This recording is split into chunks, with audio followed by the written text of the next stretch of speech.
Comment obtenir son premier crédit bancaire plus facilement en Afrique? Bienvenue dans cette masterclass de Samuel Olivier Badim, une masterclass de Mindset Mastery où je vais partager avec vous comment obtenir son premier crédit bancaire plus facilement quand vous êtes entrepreneur en Afrique. Et surtout, je parle ici des jeunes entrepreneurs. Je pourrais aussi parler sur cette chaîne de crédit pour des salariés, crédit à la consommation, mais ici, c'est un crédit pour financer votre activité économique. Alors, qui suis-je et en quoi ai-je l'autorité de vous parler? Je suis Samuel Olivier Badimo. Je suis diplômé d'une école de commerce et je suis diplômé d'une école de commerce à Kinshasa. Je suis agent d'une banque depuis 2017 en sortant des écoles de commerce. J'ai été engagé au sein d'une banque où, durant ma carrière, j'ai accompagné directement ou indirectement plus de 1000 entrepreneurs.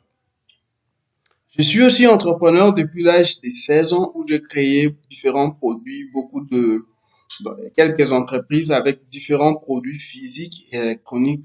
Je suis formateur aussi depuis l'université parce que quand j'étais à l'école de commerce, je faisais de formation pour mes amis, mes collègues qui étaient entrepreneurs et ceux qui voulaient être aussi entrepreneurs. Et je suis auteur de différents e-books que j'ai proposés sur Internet. Et si vous êtes intéressé, vous n'avez qu'à laisser un commentaire. Je vais vous envoyer et votre adresse email. Je vais vous donner mon adresse email déjà et on va échanger. Je vais vous envoyer certains e-books et pourquoi pas certaines formations que je propose sur Internet.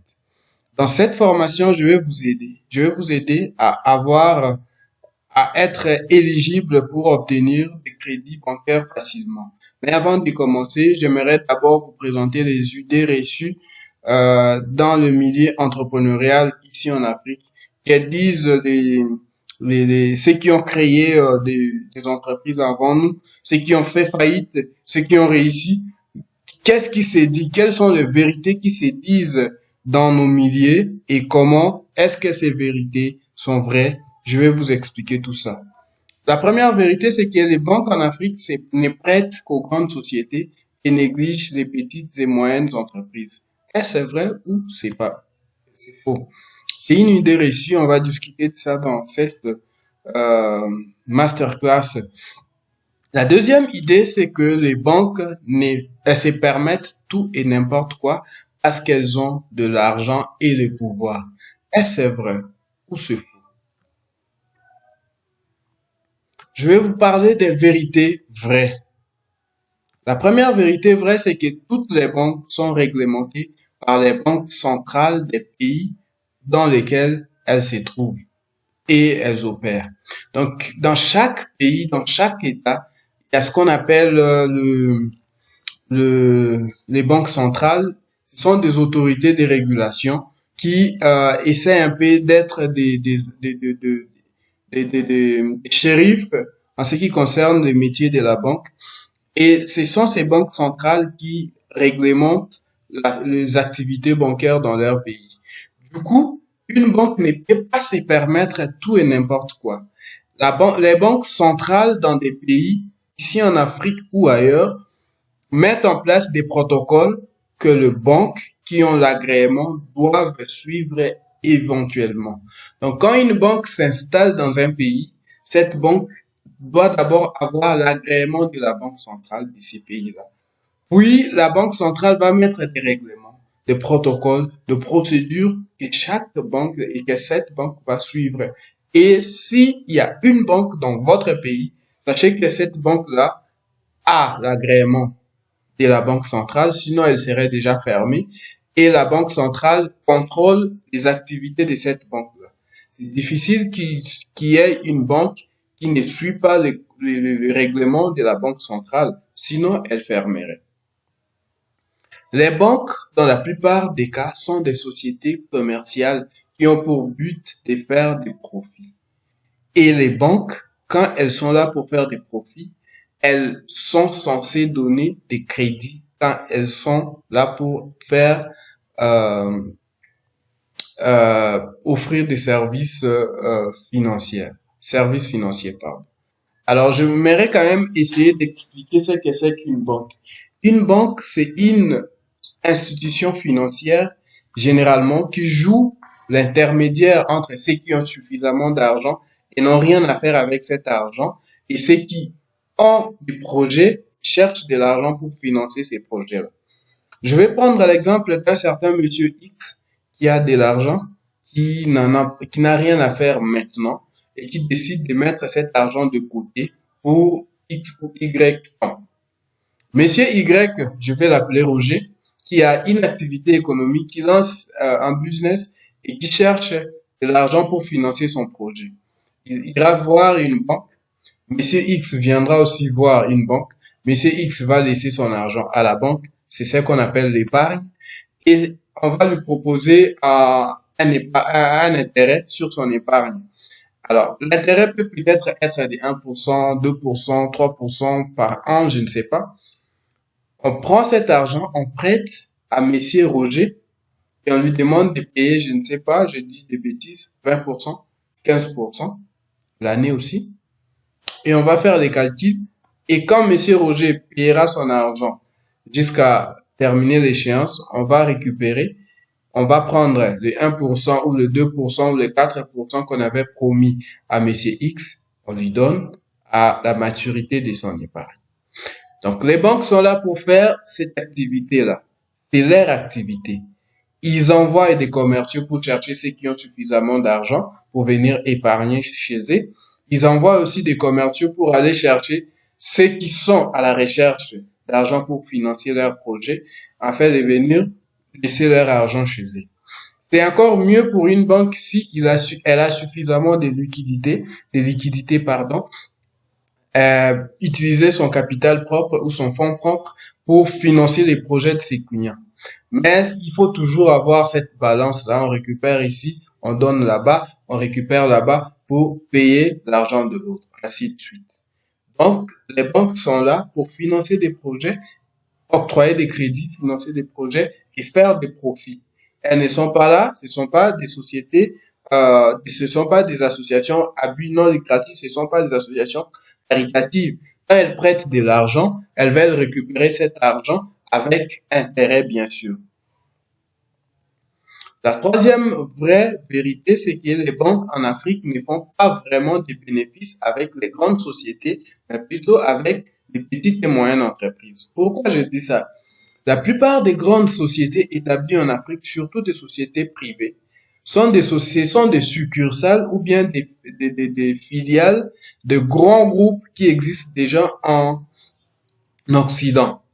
Alors, ces sociétés ont des états financiers, elles ont tout, elles travaillent avec des grands cabinets d'audit, de grands cabinets comptables, et quand elles ont tout ce qu'il faut, elles ont des experts en élaboration, en suivi et évaluation de projets, ce qui fait en sorte que quand elles vont vers des banques, c'est juste pour loger d'abord leur argent à la banque, c'est pour faciliter leur opération financière, entre autres, les virements, les transferts, l'achat des licences, ainsi de suite, l'obtention des chèques, la paie de leurs salariés, etc.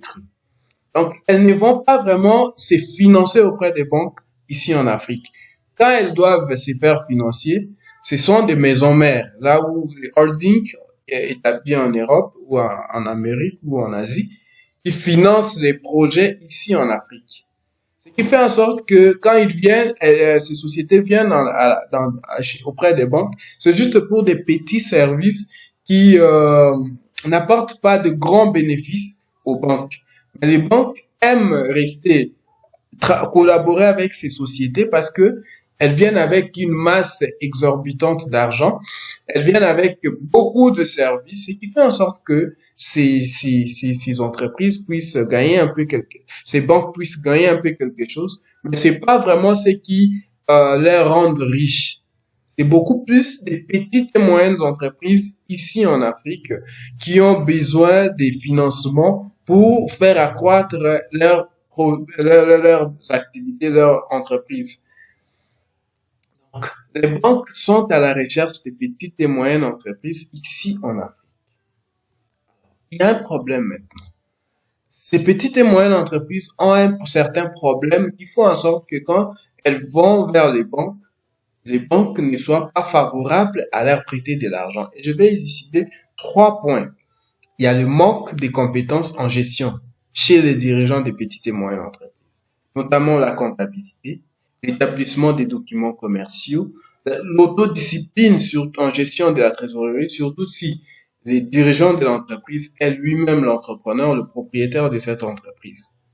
Du coup, les banques, quand elles doivent prêter de l'argent, elles veulent être confortables avec avant de prendre la décision. Et rien ne rend un agent de la banque ou agent de crédit confortable que les documents commerciaux d'une entreprise, une comptabilité claire d'une entreprise, et puis une preuve d'autodiscipline dans la gestion de la trésorerie d'une entreprise quand on voit son dirigeant. Un dirigeant d'entreprise ne peut pas se comporter n'importe comment. Un dirigeant d'entreprise ne doit pas confondre euh, l'argent de sa poche et l'argent de la caisse de son entreprise. Du coup, quand vous partez voir une banque, il faut tenir compte de tout ça. Et la plupart des dirigeants des entreprises en Afrique sont beaucoup plus des experts en exécution des tâches. C'est généralement un commercial qui décide d'arrêter de travailler pour les autres et veut travailler pour lui-même. C'est généralement un plombier qui travaille avec un autre plombier et qui a décidé de démissionner pour travailler à son propre compte.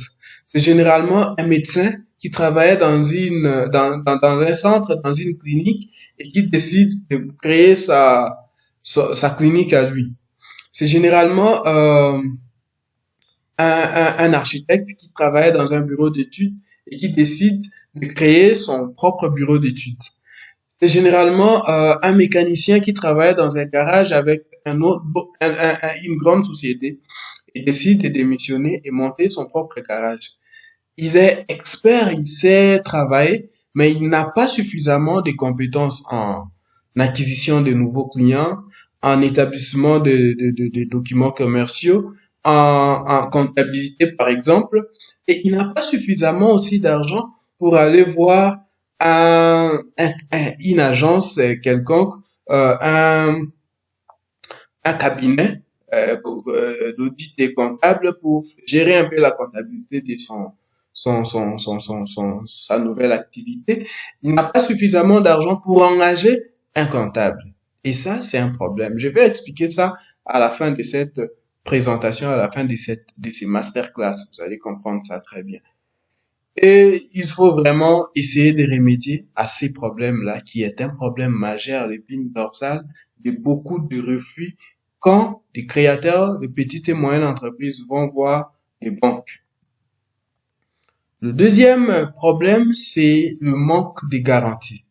Quand vous avez une bonne comptabilité, vous savez établir des documents commerciaux. Quand on vous demande, par exemple, en tout cas, vous en avez les factures, vous enregistrez chaque dépense et consort.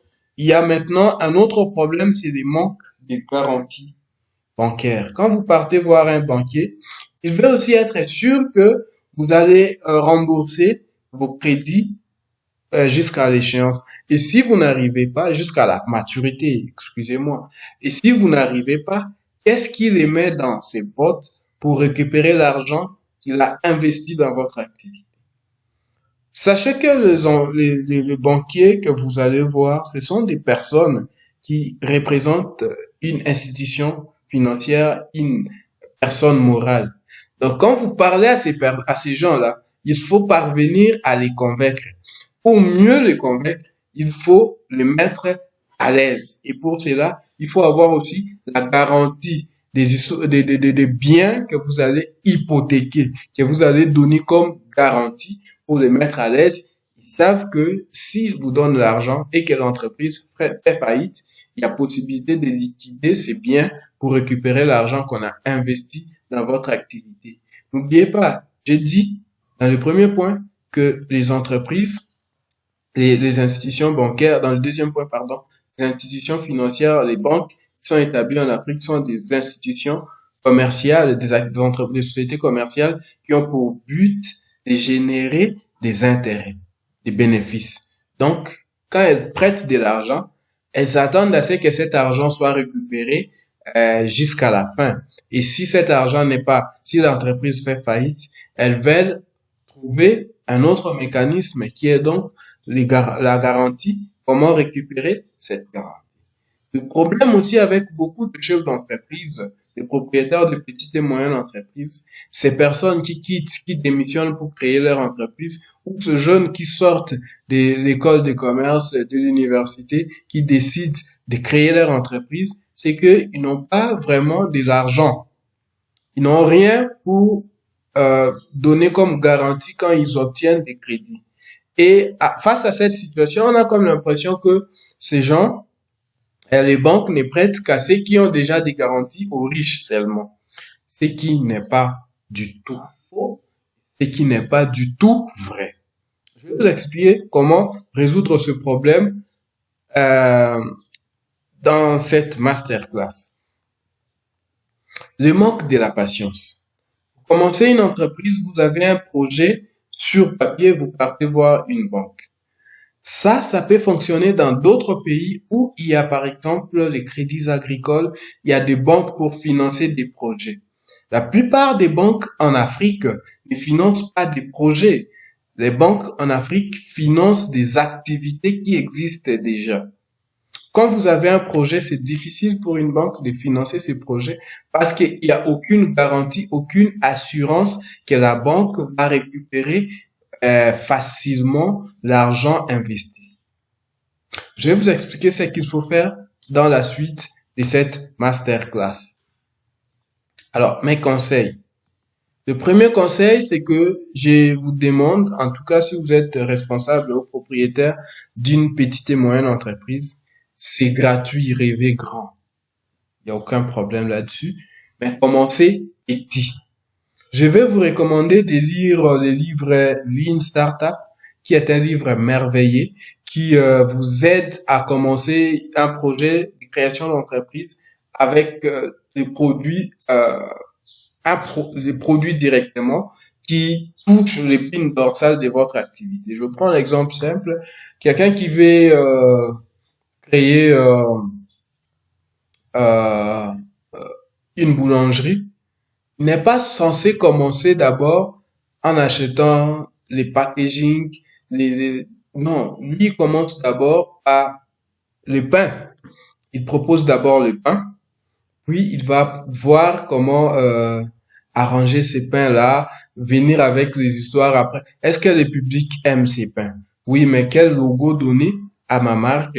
Quel tout ça là peut venir après. Mais lui, il va d'abord commencer par monter la structure, l'usine. S'il doit commencer avec l'usine artisanale, puis monter vers les semi-artisanales, puis un jour semi-industriel, puis l'industriel à la fin, c'est mieux d'ailleurs. Commencez petit, commencez avec le cœur de votre activité, puis ajoutez d'autres, le superflu après.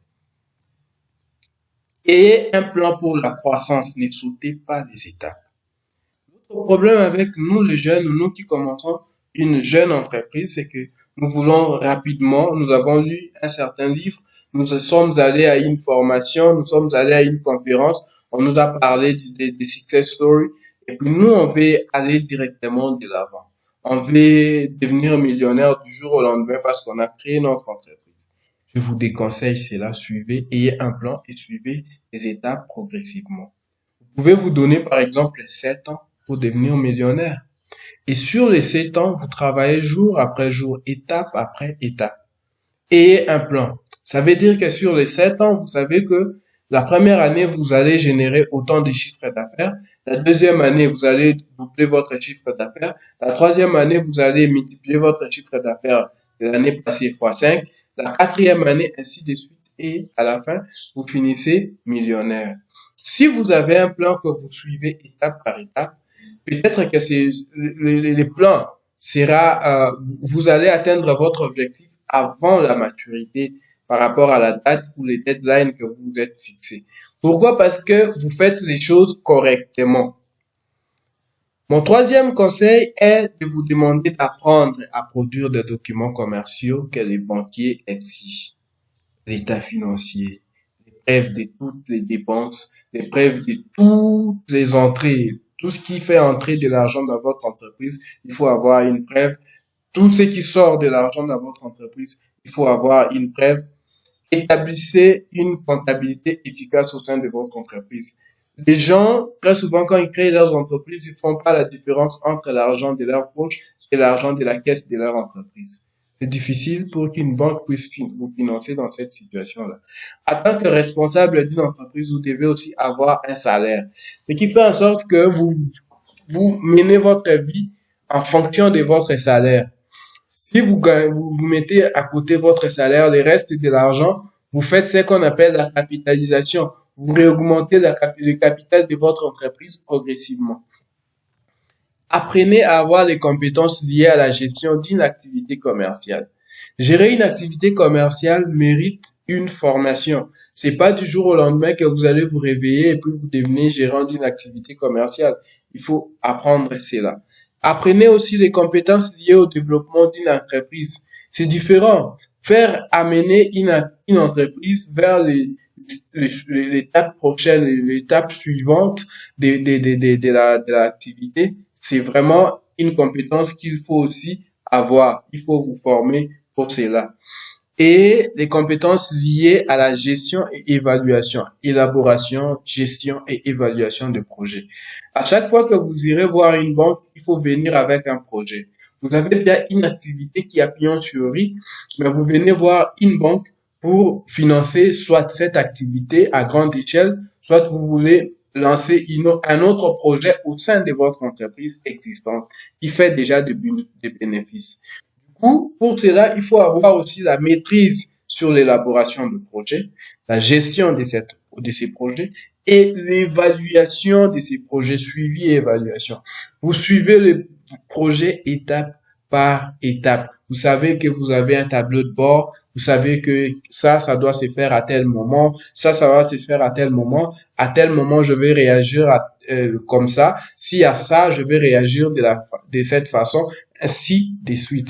Du coup, quand vous avez ces maîtrises-là, vous êtes devant les banquiers, vous lui présentez votre projet, vous lui présentez les tenants et les aboutissants, vous lui montrez comment les projets sera exécuté. Vous allez lui mettre vraiment à l'aise et les banquiers sera d'accord pour vous donner l'argent que vous demandez.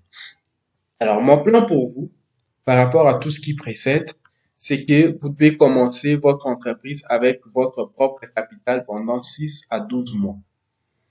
J'explique simple. Beaucoup de jeunes gens veulent monter une entreprise, ils n'ont rien. Soit vous allez vous endetter auprès de vos membres de famille pour commencer cette activité. Généralement, je conseille aux gens que je rencontre qui sont au début de se constituer en société dès le début. Voir des amis qui ont des compétences mais qui ont aussi de l'argent. Vous montez, vous structurez, vous mettez un statut par rapport aux apports de chacun, les bénéfices que chacun va récupérer ou les dividendes ou je ne sais comment vous allez distribuer les bénéfices. Et ceux qui ont de l'argent peuvent investir de l'argent. Ceux qui ont de biens, ils peuvent investir leurs biens. Ce qui fait en sorte que chacun apporte sa part et vous montez une société ou une entreprise en fonction de ça avec vos propres moyens. Vous démarrez avec ces moyens-là, petits comme je vous ai dit, mais vous utilisez vos moyens propres. Vous commencez une petite activité avec les moyens de bord. Pendant ce temps, chaque fois que vous sortez de l'argent de la caisse de l'entreprise, il faut établir une comptabilité, avoir des documents sur la sortie de cet argent. Et à chaque fois qu'il y a une entrée, il faut enregistrer cette entrée. Ce qui fait en sorte que vous avez suffisamment de preuves de la viabilité de votre entreprise. Deuxièmement, il faut être en règle avec l'État. Allez voir les structures de l'État. Obtenez les documents que l'État exige pour la gestion de votre activité. Très capital. Parce que quand vous allez voir une banque, pour que la banque vous fasse confiance, il faut que la banque soit à l'aise avec vos documents. une preuve que l'État reconnaît votre activité. Vous avez enregistré votre activité au sein de l'État et vous êtes reconnu. Vous avez la légalité d'exercer votre activité. Donc, tous les documents qui est exigé par l'État, il faut en avoir pour l'enregistrement de votre entreprise, mais également, s'il y a des autorisations à avoir pour la spécificité de votre activité, il faut aussi en avoir. Allez voir les sociétés de microfinance pour un petit financement dans le but d'accroître votre capital et augmenter vos bénéfices. Après les 6 à 12 mois que je vous ai demandé, vous pouvez aller voir les sociétés de microfinance qui sont dans votre région, dans votre quartier, dans votre commune pour obtenir un prêt chez eux. Ces sociétés vont vous donner généralement des prêts de 3 mois, de 6 mois, de 12 mois que vous allez gérer. Vous allez financer l'activité que vous avez parce que obtenir un financement au sein d'une société de microfinance, c'est très facile, même si leurs taux d'intérêt sont exorbitants, mais c'est très facile. Vous essayez un peu de vous comporter, voir comment ça fonctionne, vous gérez cela, ainsi de suite. Vous remboursez ces financements jusqu'à la maturité de votre crédit. Vous analysez ce qui suit et c'est à ce moment-là seulement vous pouvez décider de passer à l'étape suivante, aller voir une banque. Et quand vous partez voir une banque, vous voyez une banque qui ne vous prêtera pas seulement de l'argent, qui pourra vous accompagner dans la formation, qui pourra vous accompagner en ce qui concerne la promotion de votre établissement. Généralement, certaines banques organisent des conférences, organisent des activités et invitent leurs clients pour participer, pour faire la promotion de leurs clients. Il faut choisir une banque en fonction de tous ces facteurs, ce qui fera en sorte que ces banques vont, votre activité va passer à l'étape suivante et vous allez vraiment être sûr que vous allez récupérer votre argent. Alors, je suis presque à la fin de cette masterclass. Si vous avez des questions, laissez-moi dans les commentaires. Je me ferai un plaisir de vous répondre personnellement. Et si vous avez aimé cette formation, cette masterclass, vous pouvez laisser un pouce bleu. Partagez aussi avec ceux que vous considérez être des personnes les plus importantes de votre vie. J'ai dit et je vous remercie.